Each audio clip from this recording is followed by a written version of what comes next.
Bulletin లో breaking news చూద్దాం. నల్లజర్ల మండలంలో బుధవారం విషాదం చోటు చేసుకుంది. గుంటూరు నుండి పొగాకు బంటా పని నిమిత్తం నల్లజర్ల మండలం పోతవరం గ్రామానికి 22 మంది చేరుకున్నారు.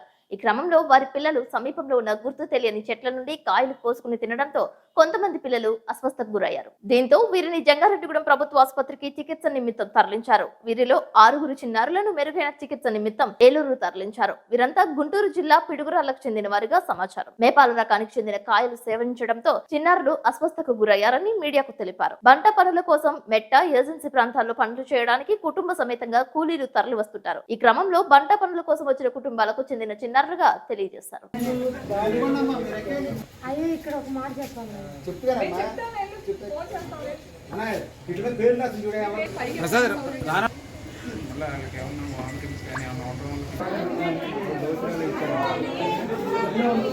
మండలం నాగవరం అండి. మేము పోతవారం బేరం చేయడానికి వచ్చాం.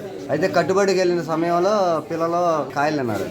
నేపాల్ కాయలు అంటారు. నేపాల్ వెళ్ళన్నారు 8 మంది అండి. మీరు ఎలా గుర్తించారు తిన్నారని? అంటే పిల్లలకి అన్నం పెడుతున్నా కదా, అన్నం పెడుతుంటే మధ్యాహ్నం 12:30 అప్పుడు అన్నం పెడుతుంటే చిన్న అన్నం వాంతులు చేసుకుంటున్నారు. దీన్ని రోజు ఇలా కక్కరగా పిల్లలని చూస్తే ఇంకొకళ్ళ పెట్టి చూస్తే కూర ఏమైనా బాగాలేదేమో అనుకున్నా. అయినా కానీ వాళ్ళు కూడా వాంతులు చేసుకున్నారు. బయటకు చూస్తే ఉన్న పిల్లలు మొత్తం వాంతులు చేసుకుంటారు. మొత్తం 11 మంది పిల్లలు అయితే 3 చిన్న పిల్లలు అనమాట. 5 సంవత్సరం పిల్లలు ఉయ్యాల్లో ఉంటారు. వాళ్ళు కూడా నడిచే వాళ్ళు అయితే వాళ్ళు కూడా తిన్నారు. 8 మంది. ఇప్పుడు ఎక్కడ తీసుకెళ్తున్నారు? ఇక్కడైతే ఏలూరు రాశారండి. మేమైతే మళ్ళీ అక్కడికి వెళ్ళాలి ట్రీట్మెంట్ కొంచెం లేట్ అయిద్దామని ప్రైవేట్ హాస్పిటల్లో చూపించుకున్నామని ఆలోచిస్తున్నాం.